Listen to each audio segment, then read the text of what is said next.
नमस्कार दोस्तों, मेरा नाम अमित है। आज जो कहानी मैं आपको सुनाने जा रहा हूं, वह मुझे एक ट्रक ड्राइवर ने भेजी थी।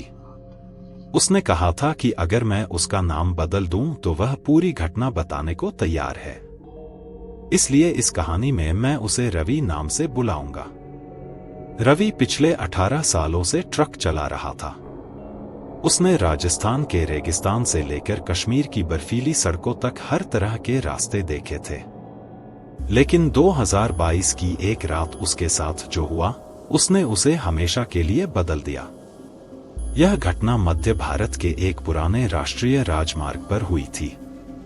स्थानीय लोग उसे मौत का 99वां किलोमीटर कहते थे। रवि इन बातों पर विश्वास नहीं करता था। उसके लिए सड़क सिर्फ सड़क थी। उस रात वह भारी मशीनरी लेकर एक औद्योगिक शहर की तरफ जा रहा था। अक्टूबर का महीना था। रात लगभग 11 बजे। आसमान में बादल थे। हल्की बारिश शुरू हो चुकी थी। हाईवे लगभग खाली था। कई किलोमीटर तक कोई वाहन दिखाई नहीं दे रहा था। रवि रेडियो सुनते हुए आराम से ट्रक चला रहा था। तभी अचानक जीपीएस स्क्रीन झिलमिलाने लगी। पहले उसने सोचा कि नेटवर्क की समस्या होगी, लेकिन कुछ सेकंड बाद स्क्रीन पर एक अजीब संदेश दिखाई दिया। 99 किलोमीटर। बस इतना ही। न कोई रास्ता, न कोई मैप, सिर्फ 99 किलोमीटर। रवि ने जीपीएस बंद करके दोबारा चालू किया, लेकिन वही संदेश फिर दिखाई दिया। उसे अजीब लगा, लेकिन उसने ध्यान नहीं दिया। करीब आधे घंटे बाद उसे सड़क किनारे एक पुराना माइलस्टोन दिखाई दिया। उस पर लिखा था 99 किलोमीटर। रवि ने सोचा कि शायद जीपीएस उसी वजह से अटक गया होगा, लेकिन तभी उसका मोबाइल अपने आप बंद हो गया।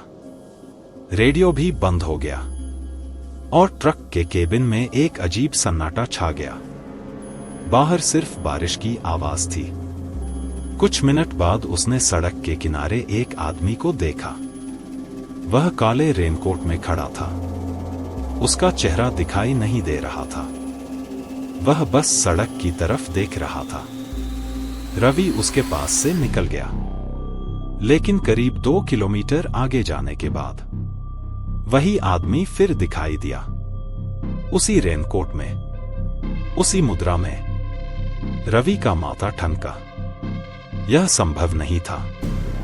कोई इंसान इतनी जल्दी आगे कैसे पहुंच सकता था? उसने रियर व्यू मिरर में देखा। पीछे भी वही आदमी खड़ा था। अब उसके हाथ ठंडे पड़ने लगे। उसने एक्सीलेटर दबाया। ट्रक की गति बढ़ गई, लेकिन जितनी तेजी से वह आगे जा रहा था, सड़क उतनी ही सुनसान होती जा रही थी। तभी उसे एक बोर्ड दिखाई दिया। उस पर लिखा था 99वां किलोमीटर, आगे न जाए। नीचे लाल रंग से किसी ने लिखा था, वापस मुड़ जाओ। रवि हंस पड़ा।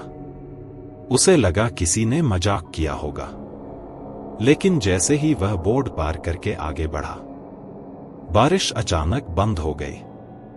पूरा इलाका अजीब तरह से शांत हो गया।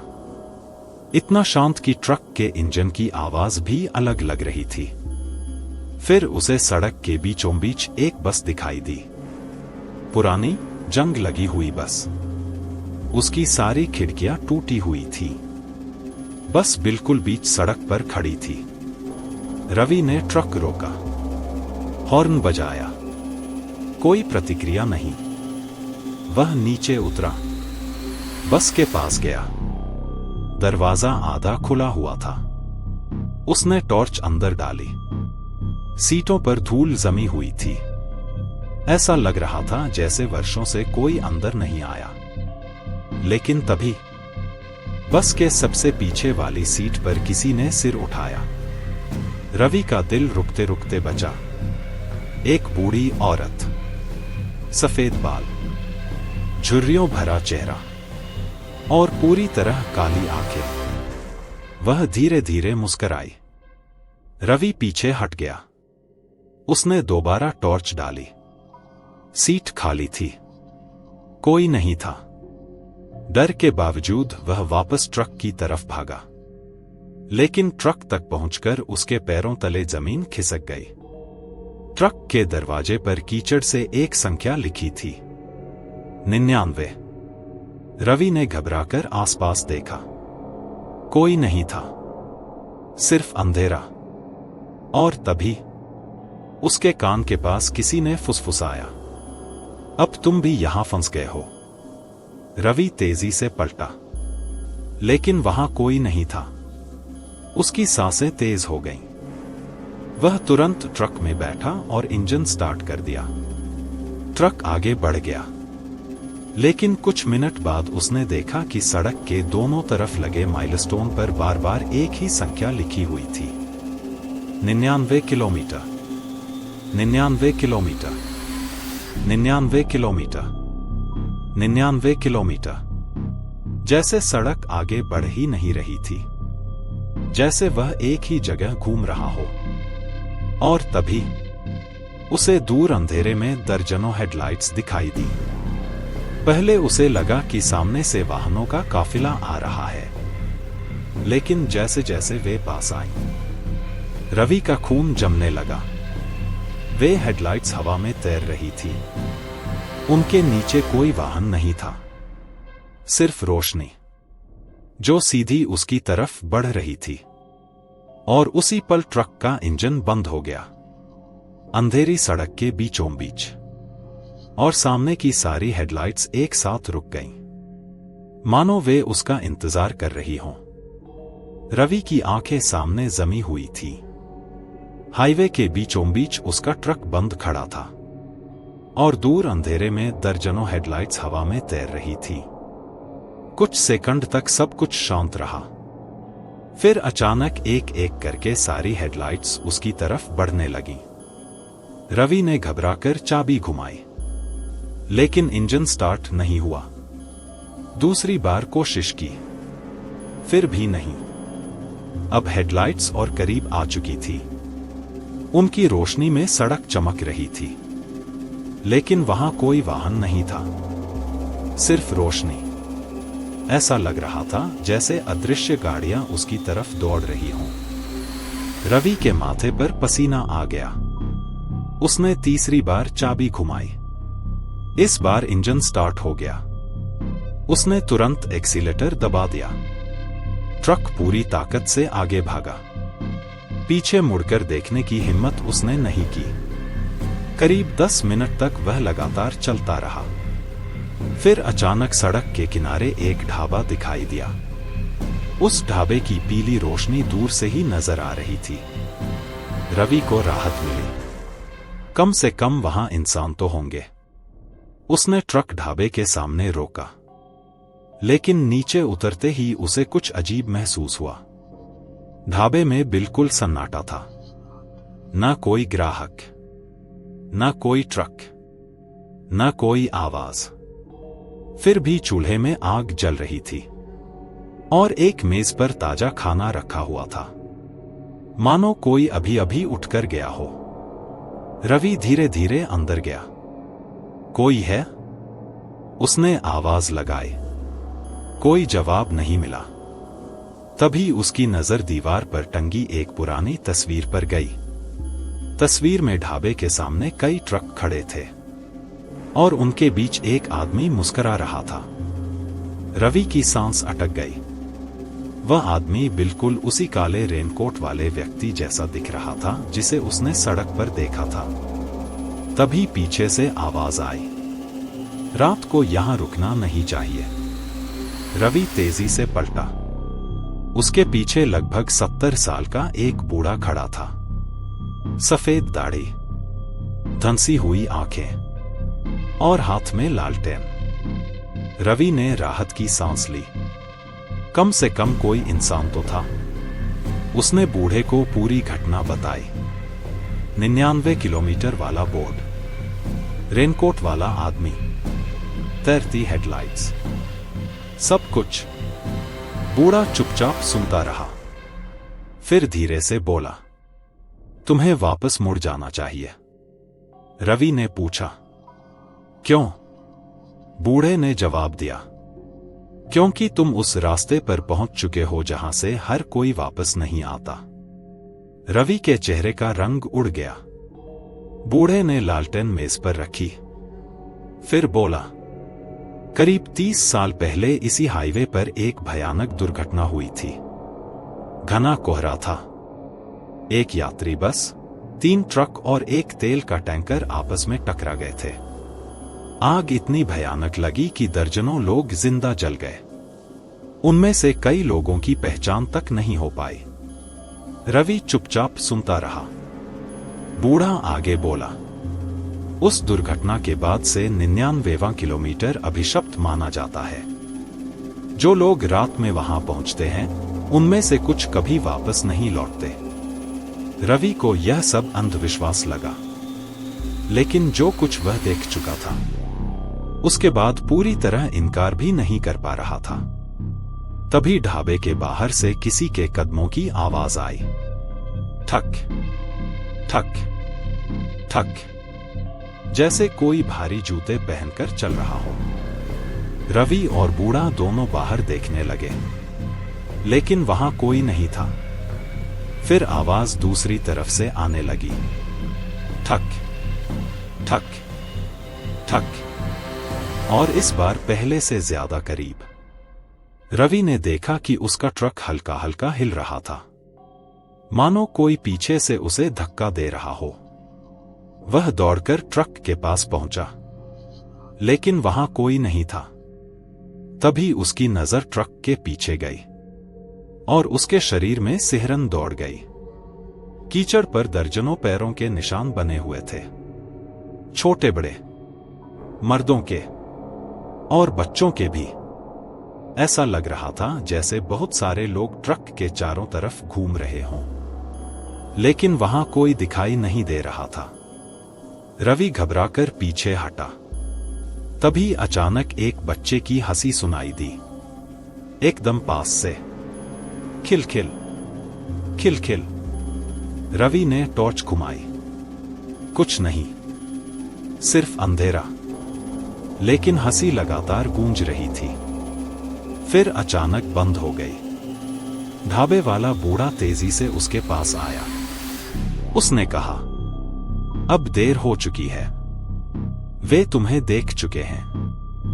रवि ने पूछा, कौन? बूढ़े ने जवाब नहीं दिया। उसने सिर्फ हाईवे की तरफ इशारा किया।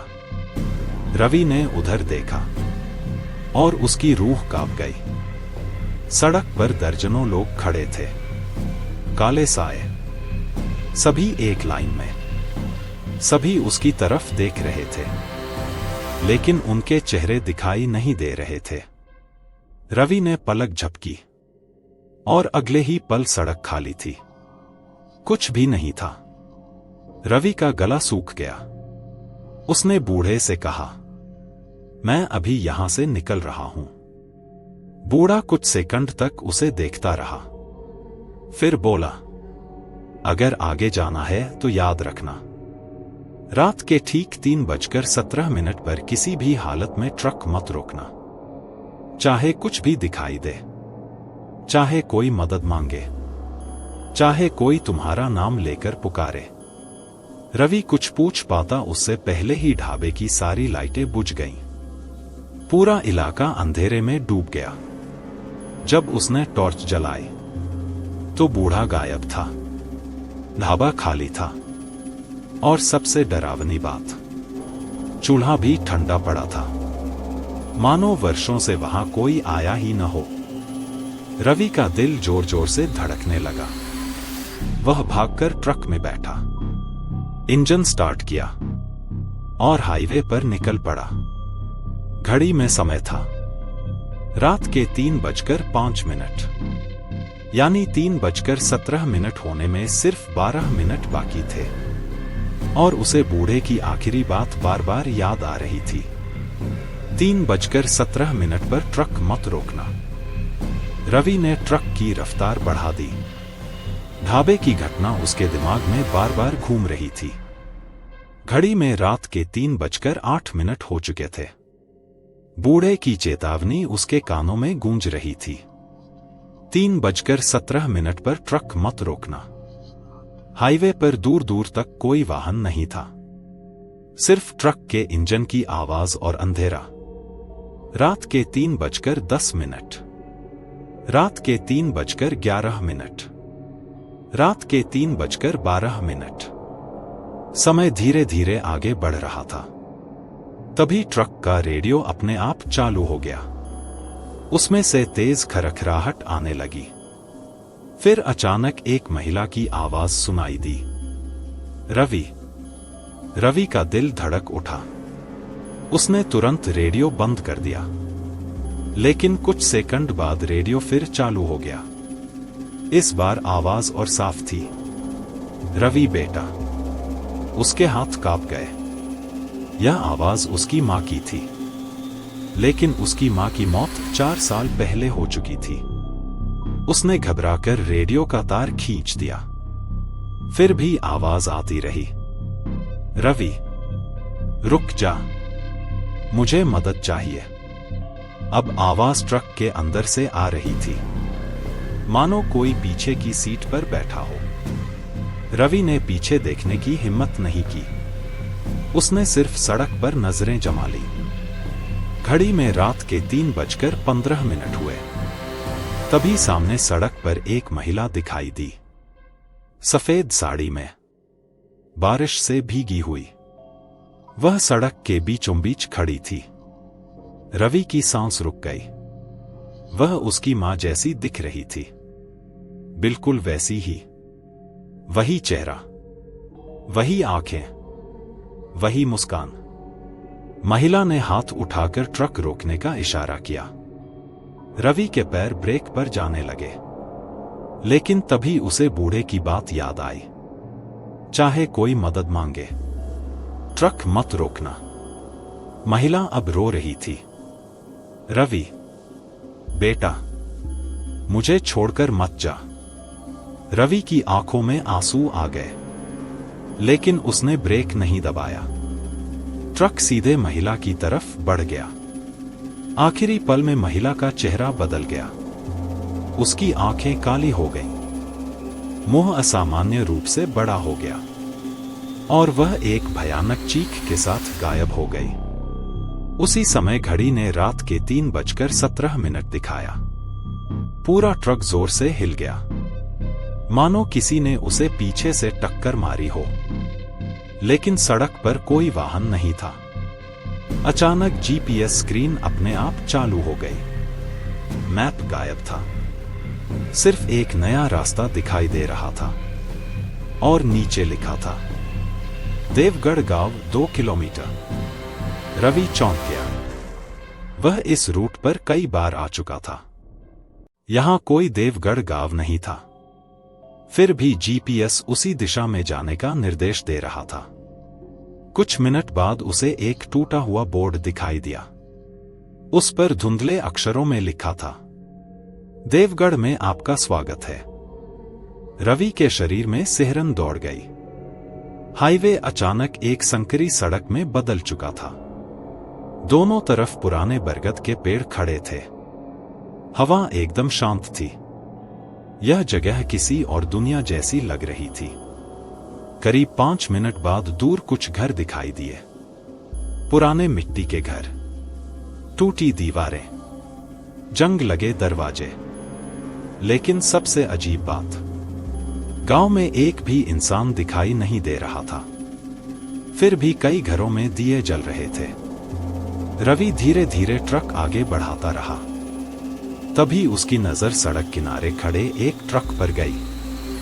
वह बहुत पुराना मॉडल था, पूरी तरह जंग लगा हुआ, मानो वर्षों से वहीं खड़ा हो। उसके बाद दूसरा ट्रक दिखाई दिया, फिर तीसरा, फिर चौथा। पूरी सड़क पर छोड़े हुए ट्रकों की लाइन लगी हुई थी।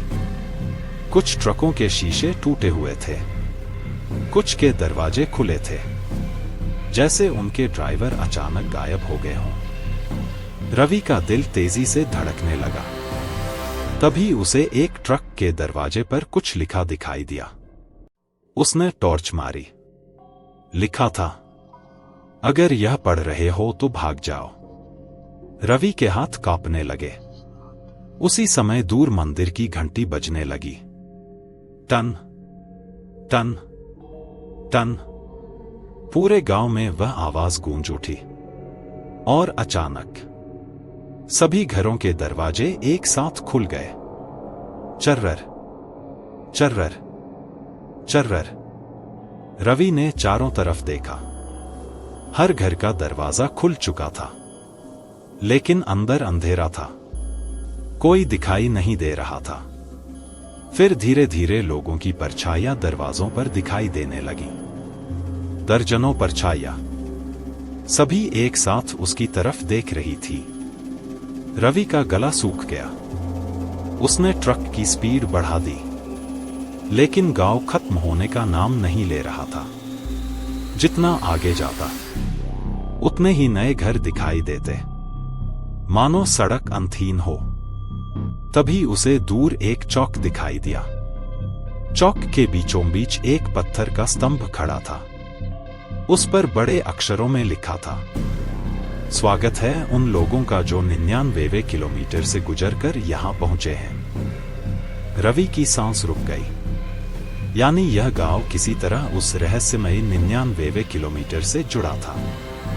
लेकिन इससे पहले कि वह कुछ समझ पाता, उसे चौक के बीच एक आदमी खड़ा दिखाई दिया। काला रेनकोट, झुका हुआ सिर और वही रहस्यमयी आकृति जिसे उसने पहली बार हाईवे पर देखा था। इस बार वह धीरे धीरे अपना सिर ऊपर उठा रहा था और पहली बार रवि उसका चेहरा देखने वाला था। रवि की नजर उस काले रेनकोट वाले आदमी पर जम गई। पूरा गांव खामोश था। सिर्फ हवा की हल्की आवाज सुनाई दे रही थी। वह आदमी चौक के बीचों बीच खड़ा था। धीरे धीरे उसने अपना सिर ऊपर उठाया। रवि का दिल मानो रुक गया, क्योंकि उसके सामने जो चेहरा था वह किसी अजनबी का नहीं था। वह खुद रवि का चेहरा था। बिल्कुल वही आंखें, वही नाक, वही दाढ़ी, जैसे कोई आईना उसके सामने खड़ा हो। रवि के हाथ कांपने लगे। यह कैसे हो सकता है, उसने खुद से कहा। लेकिन तभी वह आदमी मुस्कुराया, और उसकी मुस्कान सामान्य नहीं थी। वह अस्वाभाविक रूप से चौड़ी होती चली गई। फिर उसने धीरे से कहा, तुम देर से आए हो रवि। रवि का गला सूख गया। तुम कौन हो? उसने चिल्लाकर पूछा। आदमी ने जवाब दिया, मैं वही हूं जो तुम बनने वाले थे। अचानक पूरे गांव की घंटियां एक साथ बजने लगीं। टन टन टन। सैकड़ों घरों के दरवाजों पर खड़ी परछाइयां अब धीरे धीरे सड़क की तरफ बढ़ने लगीं। रवि ने तुरंत ट्रक आगे बढ़ाने की कोशिश की, लेकिन इंजन बंद हो गया। लाइटें बुझ गईं और पूरा गांव अंधेरे में डूब गया। कुछ सेकंड बाद एक साथ सैकड़ों लाल आंखें अंधेरे में चमक उठीं। रवि ने पहले कभी ऐसा भय महसूस नहीं किया था। वह ट्रक से नीचे कूद गया और चौक की दूसरी तरफ भागने लगा। लेकिन जहां भी जाता, उसे वही चौक दिखाई देता, वही स्तंभ, वही काला रेनकोट। मानो पूरा गांव एक गोल चक्र में बदल गया हो। फिर अचानक उसके सामने एक पुरानी इमारत दिखाई दी। उसके ऊपर जंग लगा बोर्ड था, देवगढ़ पुलिस चौकी। दरवाजा आधा खुला था। रवि अंदर घुस गया। कमरे में धूल जमी हुई थी। पुरानी फाइलें बिखरी पड़ी थीं। लग रहा था जैसे वर्षों से यहां कोई नहीं आया। तभी उसे एक रजिस्टर दिखाई दिया। उसने टॉर्च की रोशनी में उसे खोला। पहले पन्ने पर लिखा था, विशेष रिपोर्ट देवगढ़ दुर्घटना। तारीख 17 अक्टूबर 1992। रवि पढ़ने लगा। 30 साल पहले इसी इलाके में एक बस दुर्घटनाग्रस्त हुई थी। बस में गांव के लगभग सभी लोग सवार थे। एक धार्मिक मेले से लौटते समय बस 99वें किलोमीटर के पास खाई में गिर गई। लेकिन हादसे के बाद जो हुआ वह और भी भयानक था। रिपोर्ट के अनुसार बचाव दल जब पहुंचा तो उन्हें कोई शव नहीं मिला, न बस न यात्री, सब कुछ गायब था, मानो पूरी बस हवा में विलीन हो गई हो। उसके बाद कई लोगों ने उसी हाईवे पर अजीब घटनाएं देखनी शुरू कर दी। गायब होते वाहन, रहस्यमयी रोशनियां और एक ऐसा गांव जो किसी नक्शे में मौजूद नहीं था। रवि तेजी से पन्ने पलटने लगा। फिर उसकी नजर आखिरी पन्ने पर पड़ी। वहां हाथ से लिखा हुआ एक नोट था। देवगढ़ मर चुका है। जो लोग वहां पहुंचते हैं वे कभी पूरी तरह वापस नहीं लौटते। अचानक कमरे का दरवाजा जोर से बंद हो गया। धड़ाम। रवि उछल पड़ा। उसने पीछे देखा। दरवाजे के सामने वही काला रेनकोट वाला आदमी खड़ा था। अब उसकी आंखें पूरी तरह काली थीं। उसने कहा, तुम सच जानना चाहते हो? रवि पीछे हट गया। आदमी धीरे धीरे आगे बढ़ा। 1992 की दुर्घटना में सिर्फ गांव वाले नहीं मरे थे। उस रात एक ट्रक ड्राइवर भी मरा था। उसका नाम। वह रुक गया, फिर मुस्कुराया। रवि था। रवि के पैरों तले जमीन खिसक गई। झूठ, वह चिल्लाया। लेकिन तभी उसके दिमाग में तेज दर्द शुरू हो गया। अचानक उसकी आंखों के सामने अजीब दृश्य आने लगे।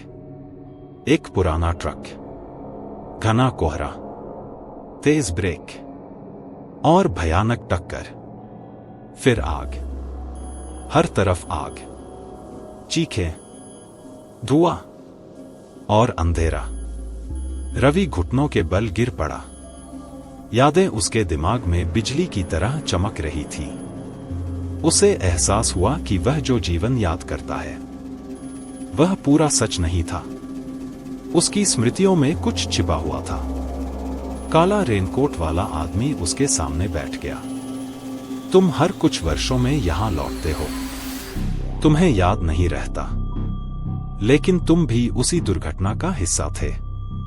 तुम भी 99वें किलोमीटर के कैदी हो। रवि की सांसें तेज हो गईं। नहीं, मैं जिंदा हूं। आदमी मुस्कुराया।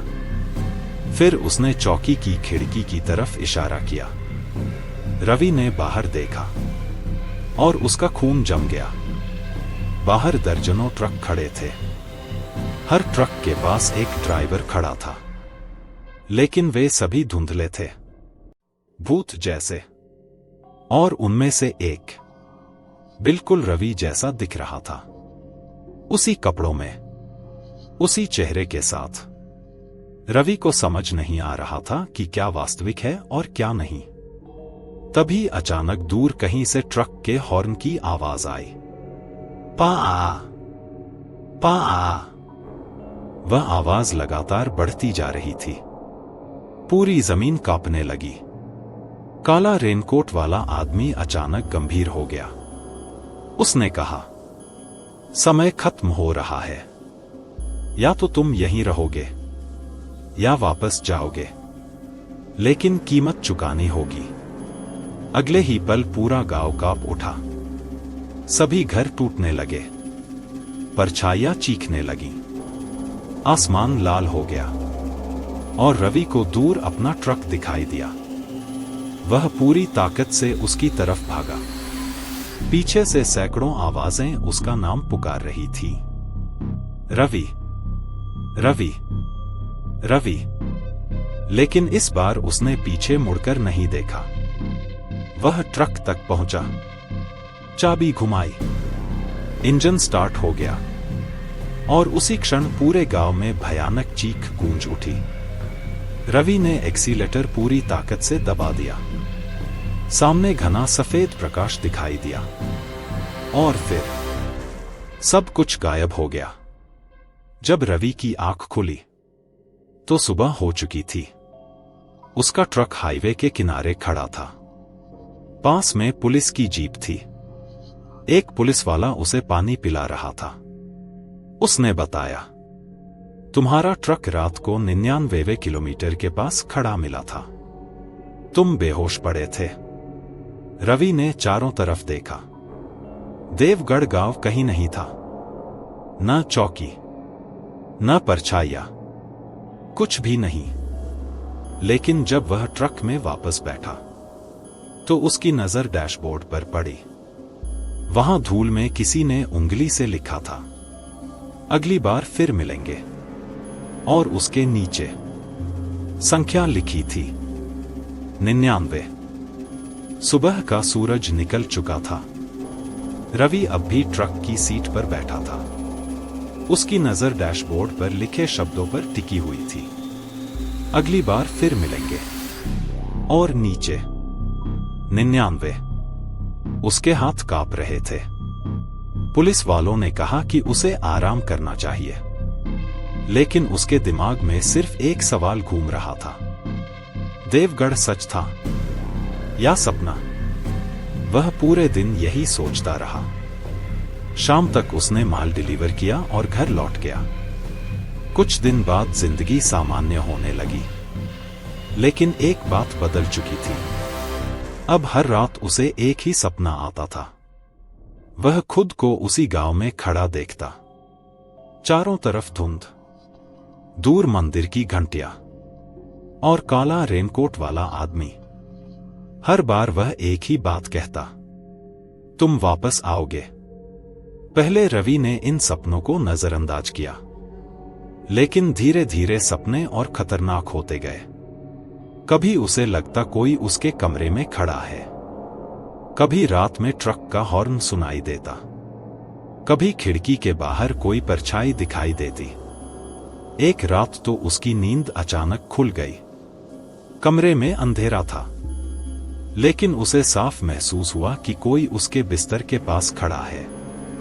उसने लाइट जलाई, कोई नहीं था, लेकिन फर्श पर धूल में उंगली से लिखा था 99। अब रवि सचमुच डर गया। उसने तय किया कि वह उस रहस्य का अंत करेगा। करीब 1 महीने बाद उसने छुट्टी ली और अकेले उसी हाईवे की तरफ निकल पड़ा। इस बार उसका इरादा भागने का नहीं था, वह सच्चाई जानना चाहता था। दोपहर में वह 99वें किलोमीटर पर पहुंचा। दिन के उजाले में वह जगह बिल्कुल सामान्य लग रही थी। न कोई अजीब बात, न कोई डर। लेकिन सड़क के किनारे उसे एक पुराना पत्थर दिखाई दिया, जो पहले नहीं था। पत्थर पर एक नाम लिखा था, देवगढ़ स्मृति स्थल। रवि चौंक गया। वह नीचे उतरा। पत्थर के पीछे एक छोटा रास्ता जा रहा था, घने पेड़ों के बीच। वह टॉर्च लेकर उस रास्ते पर चल पड़ा। करीब आधा किलोमीटर बाद उसे कुछ खंडहर दिखाई दिए। टूटी दीवारें, गिरे हुए मकान और एक पुराना मंदिर। रवि की सांस रुक गई। यह वही गांव था, देवगढ़, लेकिन अब वह पूरी तरह उजड़ा हुआ था। मंदिर के अंदर उसे एक बहुत बूढ़ा आदमी मिला, शायद 90 साल का। वह अकेला बैठा था। रवि ने उससे गांव के बारे में पूछा। बूढ़े ने लंबे समय तक उसे देखा, फिर पूछा, क्या तुमने उसे देखा है? रवि समझ गया, वह काले रेनकोट वाले आदमी की बात कर रहा था। उसने हां में सिर हिला दिया। बूढ़े की आंखें उदास हो गईं। उसने कहा, मैं देवगढ़ का आखिरी जीवित आदमी हूं। इसके बाद उसने जो कहानी सुनाई, उसने रवि के होश उड़ा दिए। 1992 में कोई बस दुर्घटना नहीं हुई थी। असली घटना उससे भी भयानक थी। देवगढ़ गांव के नीचे एक पुरानी खदान थी। सालों पहले वहां गैस का भयानक विस्फोट हुआ। पूरे गांव के लोग कुछ ही मिनटों में मारे गए। सरकार ने इलाके को बंद कर दिया, लेकिन हादसे की सच्चाई कभी बाहर नहीं आई। मरे हुए लोगों की आत्माओं के बारे में कई कहानियां फैलने लगीं। और फिर 99वें किलोमीटर की घटनाएं शुरू हुईं। बूढ़े ने कहा, जो लोग मौत के बहुत करीब पहुंचते हैं, कभी कभी वे देवगढ़ देख लेते हैं। रवि चुप रहा। फिर उसने पूछा, और वह रेनकोट वाला आदमी? बूढ़े ने गहरी सांस ली। वह कोई भूत नहीं है, वह देवगढ़ का रखवाला है। वह उन लोगों को रास्ता दिखाता है जो दो दुनियाओं के बीच फंस जाते हैं। रवि को यकीन नहीं हुआ, लेकिन बूढ़े ने मंदिर के पीछे जाने को कहा। वहां एक पुराना कब्रिस्तान था। टूटी कब्रों के बीच एक नई कब्र बनी हुई थी। उस पर नाम लिखा था, रवि शर्मा। मृत्यु तिथि 17 अक्टूबर 1992। रवि के पैरों तले जमीन खिसक गई। वह पीछे हट गया। यह असंभव है, उसने बुदबुदाया। लेकिन तभी उसके सिर में तेज दर्द शुरू हो गया और अचानक उसे सब कुछ याद आने लगा। एक पुरानी रात, घना कोहरा, उसका ट्रक, तेज रफ्तार, और फिर भयानक दुर्घटना। उसे याद आ गया, वह वास्तव में उस रात मर चुका था। जो जिंदगी वह जी रहा था, वह एक दूसरा मौका था। एक ऐसा मौका जिसकी उसे याद नहीं थी। रवि घुटनों के बल बैठ गया। उसकी आंखों से आंसू बहने लगे। तभी पीछे से परिचित आवाज आई, अब तुम्हें सच पता चल गया।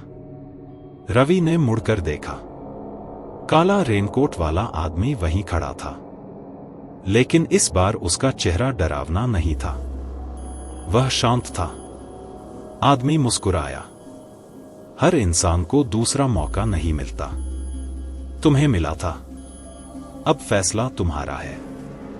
रवि ने पूछा, कौन सा फैसला? आदमी ने आसमान की तरफ देखा। सूरज ढल रहा था। सच्चाई जानकर वापस अपनी जिंदगी जीना, या यहीं रहकर अतीत में खो जाना। कुछ देर तक दोनों चुप रहे। फिर रवि खड़ा हुआ। उसने आखिरी बार देवगढ़ को देखा। फिर कहा, मैं जीना चाहता हूं। रेनकोट वाला आदमी मुस्कुराया और धीरे धीरे धुंध में गायब हो गया।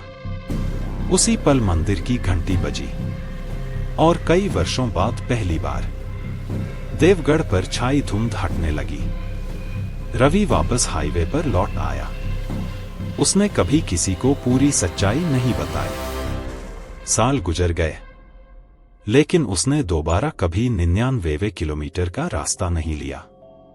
फिर एक दिन, कई साल बाद, एक नया ट्रक ड्राइवर उसी हाईवे से गुजर रहा था। रात के 3:17 थे और उसे सड़क किनारे एक आदमी दिखाई दिया, काला रेनकोट पहने हुए। वह चुपचाप खड़ा था। उसने धीरे से हाथ उठाया और दूर कहीं देवगढ़ की घंटियां फिर बजने लगीं। टन टन टन। समाप्त।